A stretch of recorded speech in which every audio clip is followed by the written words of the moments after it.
There you go. Well, first, I'd like to acknowledge the traditional custodians of the Wabakol people on which I work, live, learn, and recognize their continuing connection to land, water, and community.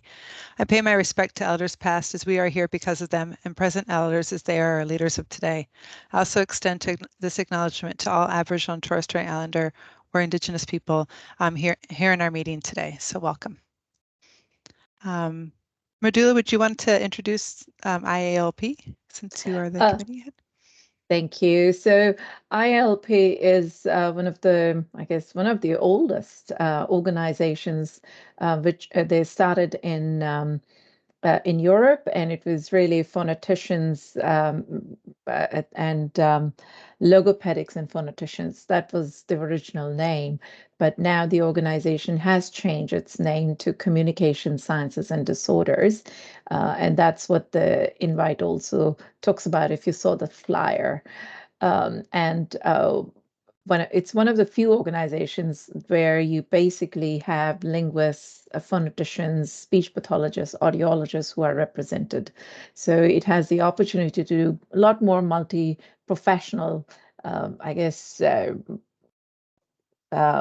education practices and be engaged with that, which is what we do.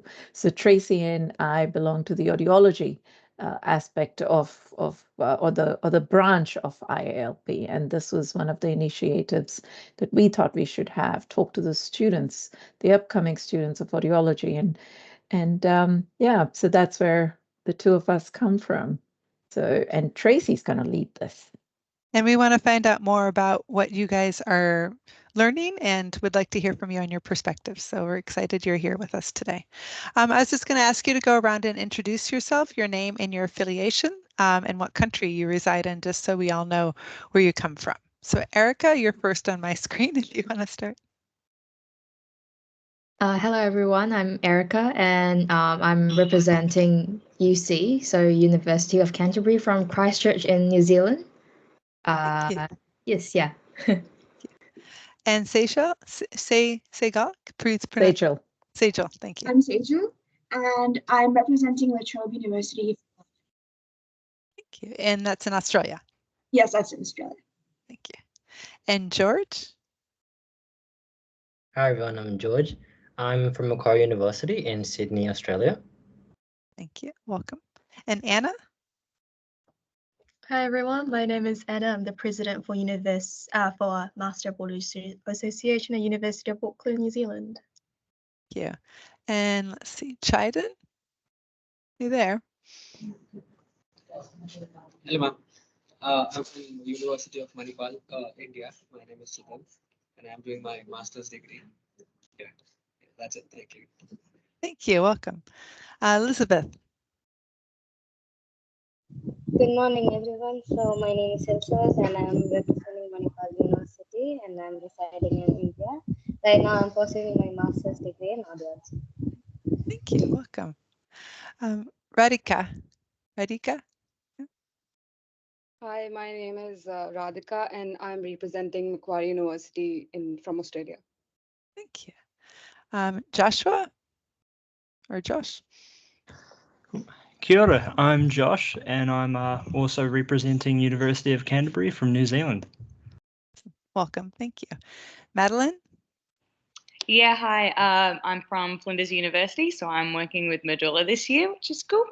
Yeah, in Adelaide. Awesome. Welcome. Australia. Yeah. Thank you. Thank you very much. Welcome. Catherine. Hi, ma'am. This is Catherine, and I'm representing University of Ramachandra, Sri Ramachandra University from India. Welcome. Thank you very much.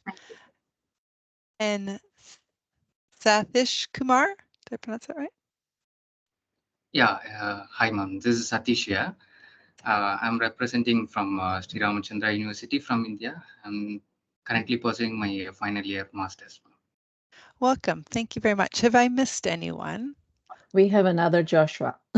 Oh, excellent. Yeah. Sorry, I just joined. My internet's just really poor today. My name is Joshua Wong. I'm representing University of Queensland Audiology. So we're from Queensland, Australia.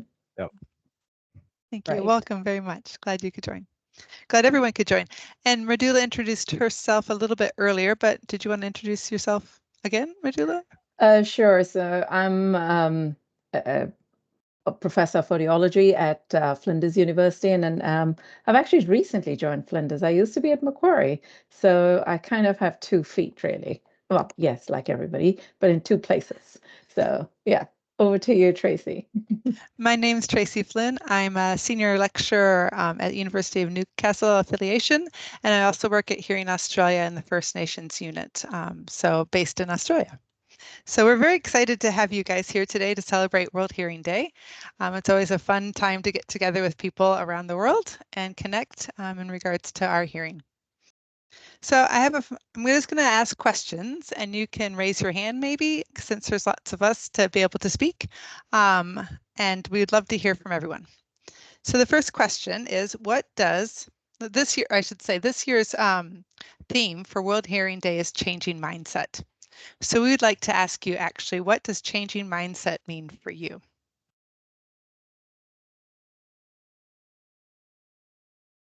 Hi, George here. Yep. So I would say it means being open to be dynamic as the needs of the clients change and as the needs of different governments and economics change around the world. So yeah, just being adaptable and ready for what comes next. That's all it means to me, essentially. Cool, fantastic. Anyone else have something to add on that?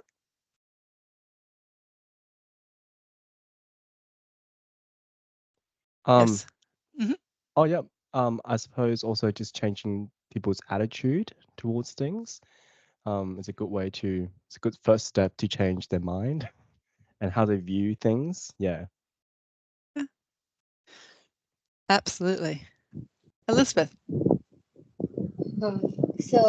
When it comes to hearing loss, many people think that it's a non-curable one, but the part of it being preventable is something that is very important, I feel.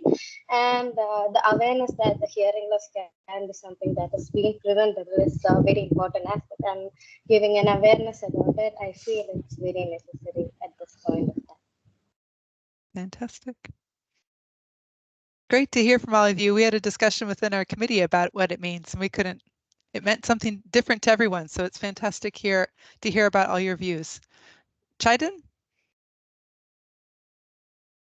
Yes, ma'am. I just wanted to add on one more thing. So back in India, we face a lot of stereotypical and hearing loss or wearing a hearing aid has been a little not accepted much. So awareness about getting the cosmetic appeal not in the sector is one thing. Changing mindset can be done. Thank you. Thank you very much. May I just add, Chaidan, that it's not just in India, the stereotype. It's pretty pandemic issue. Oh, I shouldn't use the word pandemic, should I?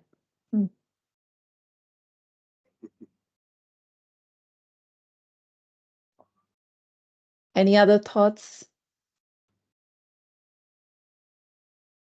Hi, Alicia. Welcome, Alicia. If you'd like to introduce yourself, just your name and where you're coming in from today, what your affiliation is. Hi, is that working? Yes. Yes. Yeah, good. Sorry, I had some connection issues. It wouldn't let me in. My name's Alicia. I'm at Flinders University, and I can't remember what else you asked me already. That's perfect. Okay. Flinders from Australia. That's perfect. Perfect. Chaidan, you have your hand raised. Did you still have something to add, or just want to make sure? Oh, no, I'm sorry. Okay. Oh, good. Okay. No, I just want to make sure. Yes. There should be then. Yeah, go on, Tracy. Well, go ahead. I was going to ask the second question we had, but did you want to add something else? Yeah, so I guess I was just wondering if so some of you mentioned about stereotypes. You talked about changing mindset, which is internal to the field and then external to our clients. I guess if this was something we were going to ask later, but seems like a nice segue. what do we do? Or how do we start this process of changing mindsets? I think there are many ways to address this, and I guess just to state one of the most obvious thing, I think one of the key thing, without a doubt, is education and information. So emphasizing the importance of educating the public about hearing losses, its causes, the interventions, and through, for example, schools, community centers, and workplaces is a very good start. And I think I did some research recently, and according to a recent study in Perth, interestingly, within 23.6 million internet users, Australia has 21.45 million social media users, emphasizing the popularity and just how the huge usage of social media in Australia. And I think we ought to take advantage of that, using social media to disseminate information about hearing losses, hearing causes, and hope to reduce the stigma around hearing losses and hearing aids. I think, for example, just with the different cultures, some people may view hearing losses as a sign of weakness. They might think they won't fit in with other people that well because they, his hearing loss is part of aging, it's normal. Recently in lecture, I think 70% of those 65 years and older believe hearing loss is just a normal part of aging, and are not aware that there are hearing aids that, even though you're older, your hearing might be losing as you age. Hearing is still a very important part of your communication, and just as a human, as a form of communication, is still very important. So I think we ought to take advantage of social media to disseminate information, to reduce that stigma, in hopes to just to educate the general public and the future generations about hearing losses, its causes, and the interventions. Yeah. Yeah. That's my little spill. Oh, no, that Yeah. sounds great. So you talked about in Australia. What about New Zealand? Any thoughts on how New Zealand sits with that, or? Oh, you're asking me? No, I'm asking anybody. Oh. Go on, Anna. I think that's a really good point. But I think in New Zealand, we have to make it accessible because majority of our population lives in Auckland. So a lot of the rural areas do not have clinics. They don't have audiologists. So making sure that everyone gets the right level of education and resources, I think that's really important for us. Yeah, Sejal. Yeah. Something, I'm just continuing on from Joshua's point, that I felt that during my placements, particularly with younger people, and by that I mean people even in their 40s and their 50s, were a lot more open to the concept of having a hearing aid more than I'd expected, particularly as the cosmetically the size of particularly mini rigs reduces. I felt that as long as the hearing aid was able to be a functional device and play a very active role in helping them in their daily lives, people were very open to the prospect of wearing them regardless of accommodating for cosmetic changes. And that was something that was really nice. And I feel that as people become more accustomed to having things like AirPods in their ears and hearing aids continue to develop, that is an issue that will resolve not completely, but definitely to an extent over time. And just to quickly add, and let me stop me if I'm talking too much, but just to quickly add, I think currently in Australia, there's a lot of or I guess organizations and resources available to, I guess, help build that awareness to reduce that stigma. But like the other, sorry, I forgot the name, but the other student was saying, in such as in New Zealand, there's a lack of access. And I think in Australia, I personally believe that there is a lack of access to bridge people to those resources. And I think there needs to be greater education in that area, not just for the general public, but also for graduate audiologists or for existing audiologists, to let them know that there's actually a lot of organizations out there that can not only support people with hearing losses, but also meet the specific needs. For instance, Earbus, I think, is an organization that provides culturally safe services for individuals with hearing losses, those with Aboriginal and Torres Strait Islander backgrounds. So I suppose in Australia right now, I think we do have a lot of organizations in place, a lot of resources in place, but as students, as audiologists, we have an obligation to build that bridge, to improve that access, not just for people with hearing losses, but also for the general public to be able to access these organizations and resources. Yep.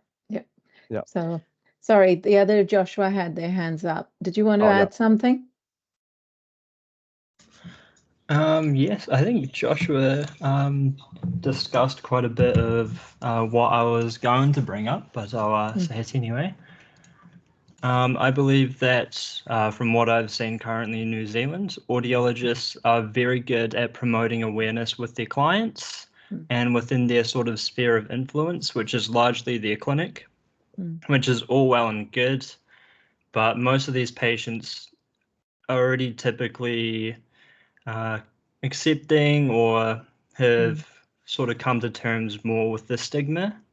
I believe that what audiology could do better as a general whole is to target communities and peoples who experience more of the stigma better. And from what I've seen, audiologists are very good within the clinic, but they aren't really doing much outside of the clinic. And alongside that, even with other healthcare providers, I've noticed, at least in New Zealand, promotion of hearing awareness isn't so great. And typically a lot of posters or leaflets or PSAs communicating hearing awareness tend to be generic, targeted to more older populations, which I believe probably should not be the case, and also targeted towards Western peoples. And as a result of that, I believe that a lot of hearing awareness campaigning is not exactly reaching the right audiences. Okay. Thank you. Erica, you have your hands up. Mute, unmute. Oh, hello. Yes. Yeah. Sorry, yeah, just adding on to what Joshua had said just now about like the situation in New Zealand. I feel like in New Zealand, it's more of like the minority groups and specific culture groups that lack the education. It's not just a problem of lack of access, which is a problem in New Zealand, but there's also that specific culture group. Malaysian Chinese myself, so being Chinese, I feel like the Chinese community definitely isn't well educated in the case of hearing aids, and it just seems like a norm and a normal thing to have hearing loss as you age, but it's not an urge to want to improve your lifestyle. And also another thing with Chinese culture is people tend to be frugal, so they don't want to spend the extra money. And also another thing that I observe with people around me is people who struggle with hearing as they age. They have the tendency to purchase personal amplifiers rather than go to an audiologist because they want to save as much money as they can, thinking that they could get away with personal amplifiers. So I think that we should target more on specific groups, and maybe when we print out flyers and like those education flyers and stuff, we should make it in other languages as well, and be more specific, I think. Anna? Just adding on to what Erica said, especially in New Zealand, we have a lot of cultures, and Māori is a big one. And I don't think we get educated enough during university learning about different cultures, because in Māori culture, you have to ask permission before you touch their heads or their ears. And if you do the wrong thing, they can close off really early. So I think it's really important for us as audiologists to get to learn other cultures. Thank you. George. Still mute. Yeah. Yes, I think actually what everyone was saying reminded me of something recently. I was speaking to an audiologist from here in Australia, and I asked him some similar questions out of curiosity. And the first thing they said was to look at it from a generational lens, which is kind of what everyone's saying, because essentially hearing loss, a lot of people are wanting to hide it. They don't want to wear hearing aids because of cosmetic reasons, or they see it as like a big disability which should be hidden. So then he was saying essentially, instead of giving everyone a lot of education and seminars and lectures first, we have to see what their personal issue is and work from there. He said a funny analogy. It was like you can take a horse to a watering hole, but you can't make them drink the water, essentially. I thought that was funny and interesting at the same time. So yeah, I think it's really about seeing what the clients have that is preventing them from accessing amplification in the first place. Satish, you have your hands up. Yes, ma'am. That was a great echo. In India also we have different cultures, and most probably that we have a bridge gap between from rural and urban area, because as previously Joshua said that most of audiologists are good at clinical part alone, but not when it comes to community part. They still know there is a gap between providing the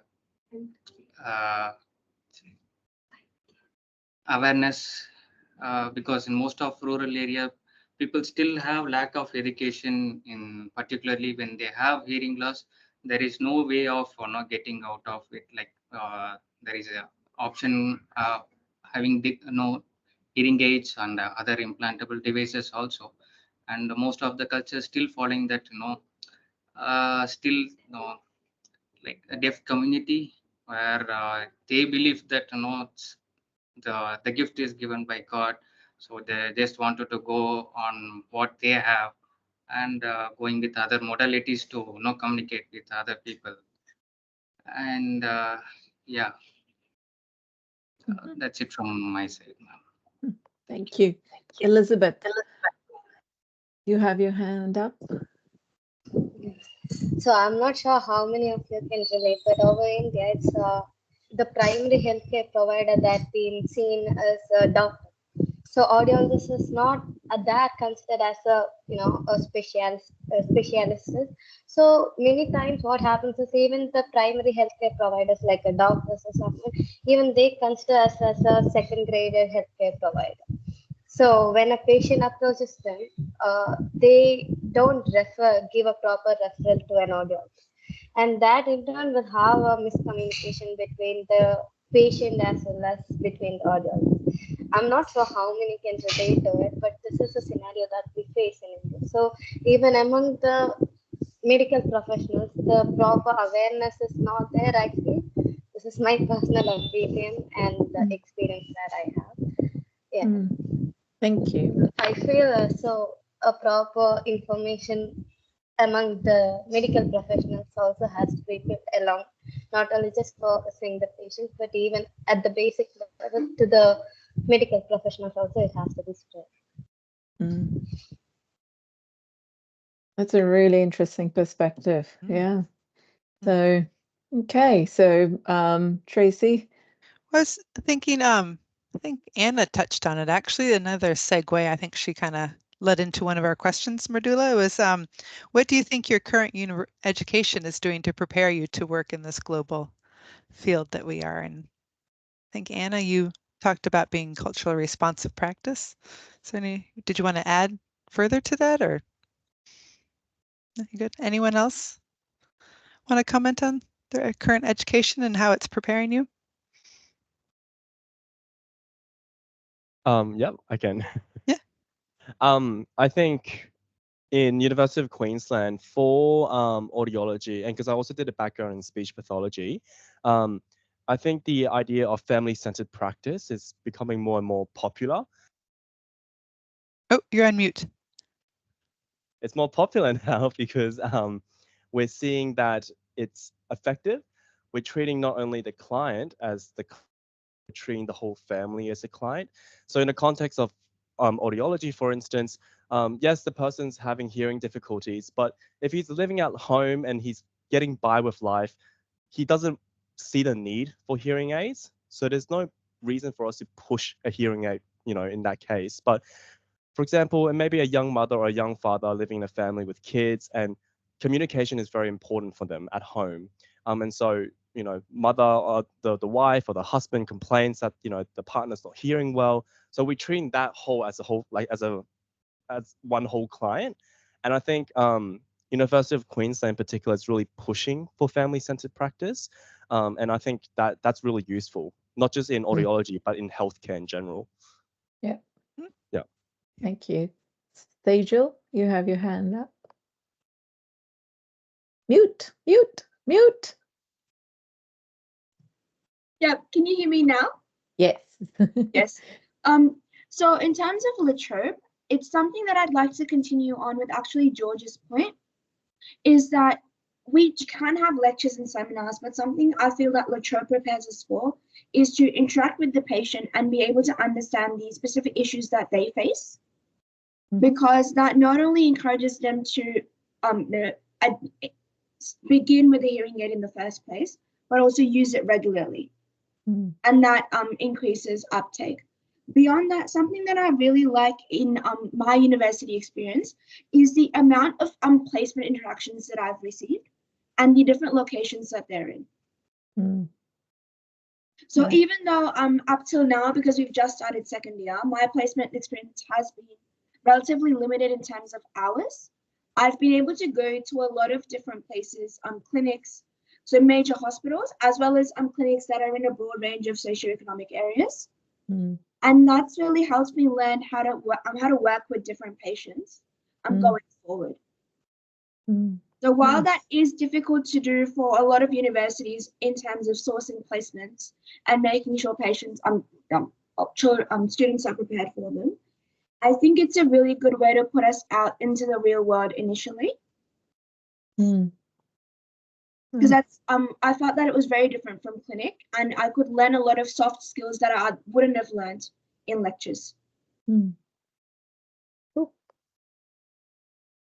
George. Yeah, so with the placement schedule in Macquarie, what they do is before each scheduling session, they release a list of all the regional and sort of rural placements, and then they say, does anyone want to go there? Essentially, they have to assign someone somewhere, but if someone's got a particular interest in one spot, then they can go there. So I think that encourages everybody. And even recently, the clinical coordinator, she was saying, it's really good for you to go regional because there's a good chance your work will be in a regional spot because that's where the need is increasing more and more. So I think that does benefit us, and it does sort of motivate us to go further, even though the travel may be a bit difficult. So it's that sort of thing, I think, as well. Okay. Yeah, Joshua.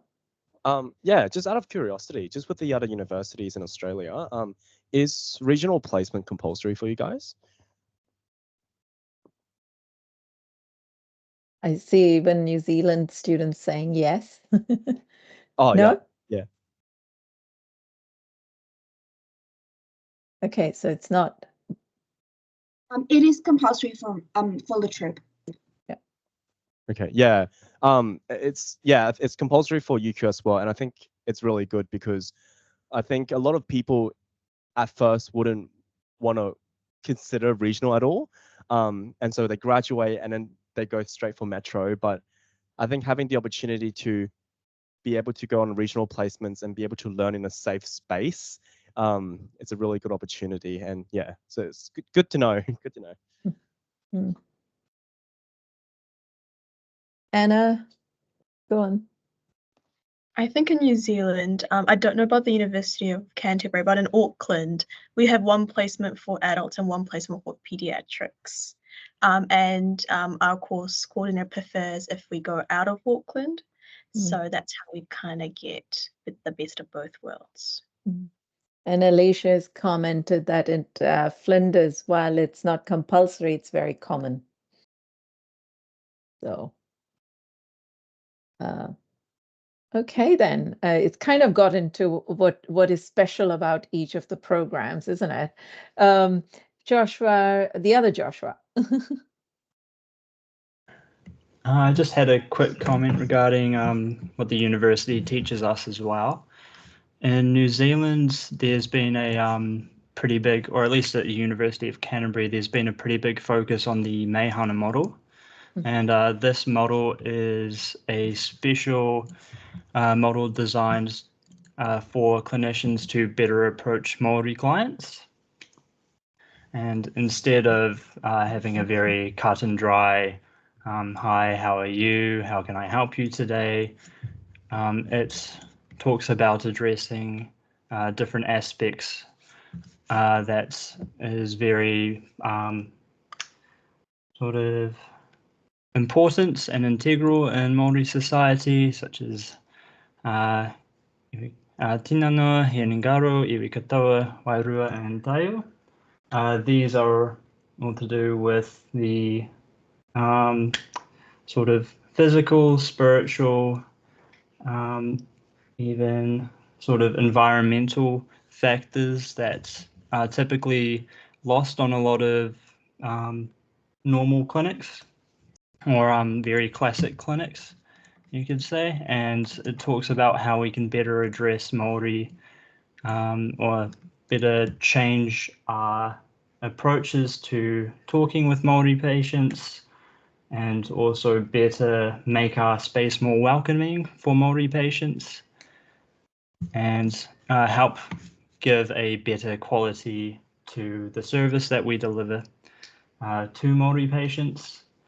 And I think it's been a pretty successful model. There's been quite a bit of success in the wider healthcare sector when it comes to using this model in clinical practice, especially in places like physiotherapy, from what I hear, doctors and just GPs. And I believe approaches to this could help with raising awareness in audiology, just by making it, or making us a little bit more approachable to minority clients. It can help them come into the clinics more, give us some power in these communities, and help raise awareness through there. Nice. So we need to change our mindset. You can say that, or maybe it's just a maybe not even changing our mindset, but just keeping it in the back of our minds. Fair point. Elizabeth. So in India, if we see, there is a lot of dynamic as well as a very cultural variability that we see. Even just in another district, if you see, there is a lot of changes with respect to the language they speak, the cultural backgrounds that they have. So the only way by which we get to expose, like even if the college or the university try their best, it is only through the interaction that we have with every single community that will help us, gain all the lot of knowledge. And that is a bit challenging over here. And the social reach that the university is trying to put out, how much ever they try, the society is still having a stigma of is it really required. And I would agree with how George said. It is we have to go basically to the personal requirement of each and every individual, and I feel it is a little bit more challenging in the Indian aspect, as we see. Shaidan, I think you've got your hand up. Yeah. Yeah, speaking about the learning aspects of from the university, so we get to meet a lot of clients and patients who come from a very vibrant economic background, from the very low background to the very higher background. So individuals with low background and higher background have a different need, and the access also is very different. So interacting with them and taking time and counseling them so that they come back for a follow-up, and everything here is according to the people, the interaction differs. That is one of the major thing that I've learned from the university aspect, staying in India. Okay. So yes, and to follow up on that,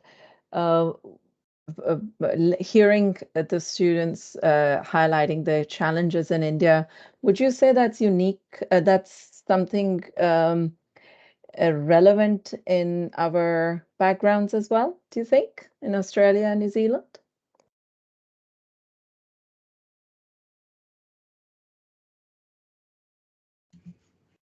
The changing our practice. Yeah, sorry, go on. A bit, yeah. I feel like that was coming into play a little bit with the sort of use of Mahayana model a little bit too. I feel like it was designed to address this sort of cultural gap, and there was a bit of a mindset among Māori, I think, that healthcare was more of a healthcare in the Western world was an alien sort of corruption of what they were used to, and as a result, they didn't really engage so much. I believe, yeah, you could find parallels in New Zealand, yeah. Yeah. And in Australia, do you think those parallels are there, or do you think we don't have those issues? Alicia has her hand up. Oh, sorry. Go on, maybe Alicia. she's Australian. Maybe she's going to answer your question. I was just thinking in regard to the model that you're talking about that they have in New Zealand, I haven't come across anything so specific that we have in Australia. And we have the same, well, a very similar scenario with our Aboriginal and Torres Strait Islander people, but I don't feel like, at least I haven't seen something that sounds as well structured as that to help us engage with those communities. And we do engage with those communities, and some lucky people in our class this year are going on a few trips up into the Northern Territories to work with the communities, and we absolutely don't have that kind of program here to prepare us for that kind of work. So I think that's really interesting. It absolutely sounds like something that we could implement here and something that could be developed. Am I allowed to say something to that, Mridula? After Madeline, yes. Okay. Who's also from Australia. Yeah, sorry, I was just going to add to that. Like Alicia was saying about the students who are about to go on a trip up into the Northern Territory, I've actually just done my first second year placement in Darwin and Katherine. And yeah, what they have set up in New Zealand is something that should really be set up here. And it shouldn't matter if you're going on a placement there or not. Like, you shouldn't be doing. So, for example, I had to do additional cultural training to go on my placement in Darwin and Katherine, but I was speaking to a few of the girls and a few of the students when I got back, and I was like, I don't feel like that should have been something I did just because I was going on a placement there. I think what I did there would be a very beneficial session for everyone to be doing. Yeah, so that's all I was going to add to that. Yeah, thank you for that. Sorry, Tracy, go on. No, I put it in the chat. I'm all good. Cheers, thanks. No, actually speak to that. That would be really good. Okay. So Australian people, and I think everywhere, I mean, you guys are talking about the theme cultural responsive practice, right? So I think it encapsulates everything what you're talking about. But there is, in Western Australia, if you Google clinical yarning, there's a lot of educational materials on the use of clinical yarning in medical practices or in health practitioners' practices I could suggest that you'd look at. for in regards to not working with Maori, but working with Aboriginal and Torres Strait Islander peoples. Yeah.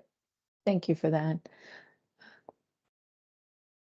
Okay. I think Elizabeth had her hand up previously. Did she want, Elizabeth, you put it down, or did you have something to comment on? Ma'am, regarding what Chidan had mentioned about the socioeconomic background thing, that why the people are having a taboo about like buying or purchasing a hearing aid, and like there is no healthcare there is no schemes or insurances that covers the hearing aid or hearing evaluation or anything as such in India. I'm not very aware of how it is being carried out in the other parts of the world. But in India, it's not something that is being covered. Hearing evaluation, hearing assessment, management, nothing is being covered. And for which the patients are also not very happy in spending their much of a money in hearing evaluation. So I feel that is something that has to be worked on at the level of government officials. If that is being provided, then the patients will be much more be open to the healthcare hearing health assessments. I feel. That's a fair point.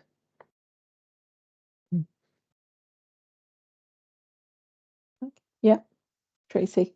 Should we have one last question, or? Yeah. If you guys students are still excited to chit chat, excellent.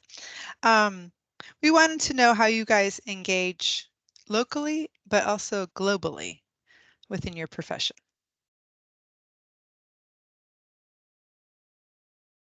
I think people have talked a little bit about their placements that they've gone on in regards to regional versus rural and urban, regional, and rural. But what about outside of your country even? If I can start the conversation, I think that is something that I would admit that I haven't looked into as of yet. And even within unis, and we've looked extensively into locally engaging with like let's say the Australian community and the Melbourne community. But I didn't actually I'd be open to it. I didn't realize that the scope of engagement that we could have if we did engage globally, and that's something that if universities can educate students from day one, I think that'll be a really big benefit. Like La Trobe we do have people from Singapore coming in for employment purposes, as well as to inform us about their public health system. But that said, from what I know, Singapore is very similar to Australia in terms of health funding and the level of care that is provided, especially on a government end. So engaging with more countries can be a highly beneficial thing. Other comments? I was thinking as well, even what we're doing today is kind of like global communication and global engagement, right? So even I think it would be fun actually amongst students, especially from different universities. We can make like a group and talk about stuff, whether that's on Facebook through forum posts or just like video calls once in a while. I think that's fun and interesting and keeps you up to date, keeps you sort of grounded as well, and so you can understand everything that's going on around you. It's quite nice. Other comments? Yes. Yeah, go. It's me again. I think primarily I must admit as well, my focus has generally been quite locally. I suppose if I were to give you an example of an international one would be just following like Facebook pages, like audiology pages. There's actually an audiology meme page that we on Facebook, so people from all around the world sharing like memes and just funny experiences that they have at work and stuff like that.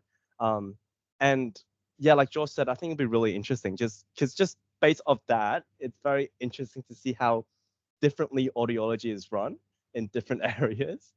Yeah, I'll hit you up with the meme page, George.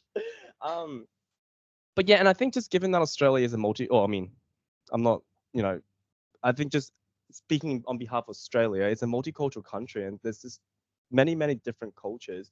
And I think it would benefit us to engage in that global communication with other cultures and see what is best for them, for those specific populations, and see how we can integrate that into our country, into our services. So I think, yeah, it's a pretty good initiative, I think. Yeah. Other comments? Suggestions? Yep. Go on, Joshua, the other Joshua. Yeah, I think Josh was raising some pretty good points there when it came to the audiology meme page. I'd like to add on top of that, I did a little bit of research before this event and looked up audiology on TikTok, and I couldn't see that much there as well. And I felt like it's not exactly addressing your question more so than it is saying something that we can do. But I feel like we can engage a bit better globally with audiology by making some more audiology related TikToks and TikTok posts and stuff like that. So far, the only things I could see were either earwax cleaning videos or cochlear implants, switch on days. And apart from that, there wasn't that much content out there just in general for audiology. Yeah. Good point. Anna? Just to add on from what both Joshua said, because I come from a pharmacy background and they have the International Pharmaceutical Students Association, and I see we don't have audiology. And I think it's really important for us as students because we are the future.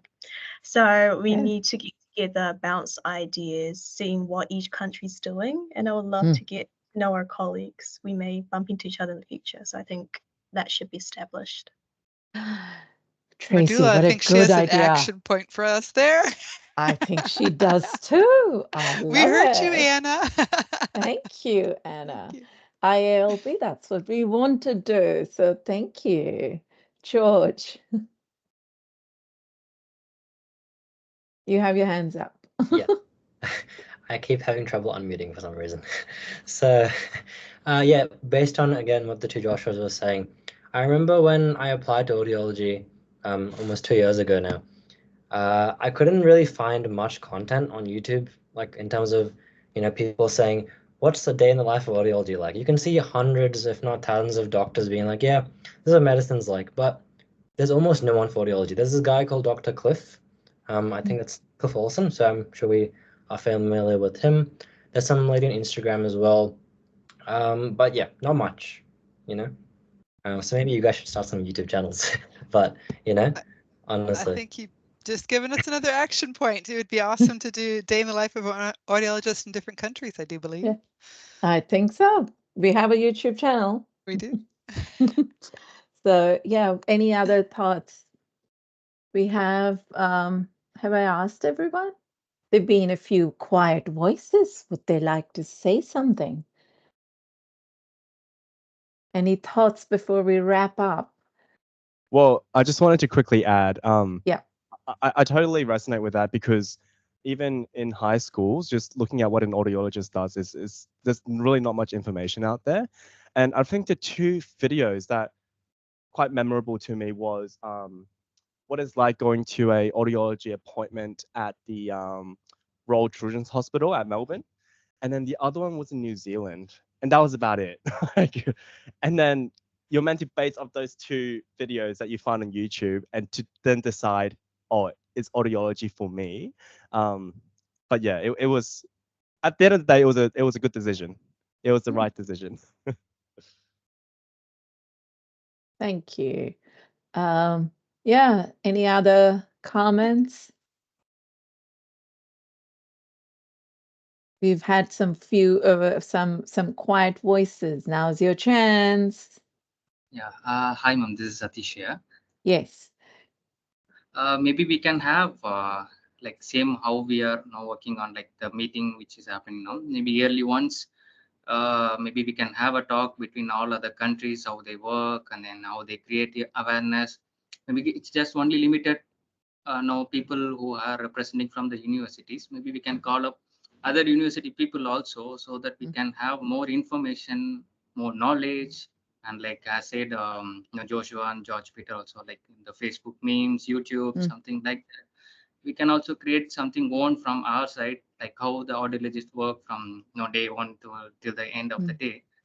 Something also which will help for others also who can think upon creatively, something like that, to create awareness. Great. Yeah, that sounds great. We have some work to do, Mridula. We need to have some of the student representatives in our committee is what I'm thinking. Yeah, absolutely. Joshua Reynolds. Just one more very quick point I wanted to bring up.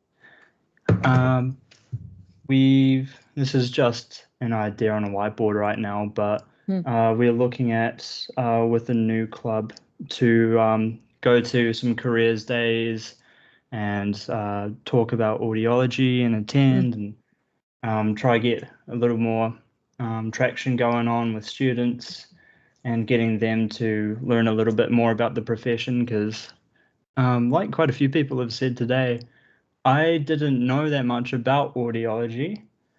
It just took one tiny tip off, like the tiniest tip off. A guest lecturer that was an audiologist in a psychology paper for a degree that's halfway down the country for me to actually decide to look further into the role. So even doing some simple stuff such as attending careers advice days and stuff like that and setting up your own, we think could be pretty helpful to generating some hearing awareness and changing some people's mindsets. Nice. Catherine, I think, has her hand up as well. Yes. I had always wondered how audiology is being practiced in other countries outside India. I never had such insights about all the other countries' practices and what do they follow and how things are working there.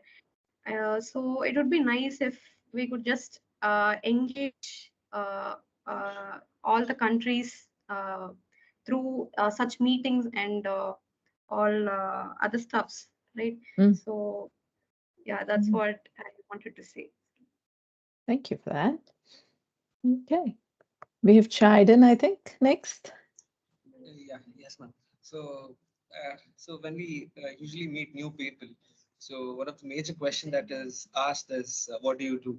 So instead of just answering as an audiologist, or we just diagnose and treat hearing and balance disorders, take time in explaining the procedure of how we, how is our daily routine and what are the type of patients we encounter, so that people and mouth to mouth, the spreading of messages is still a very strong thing, which I believe.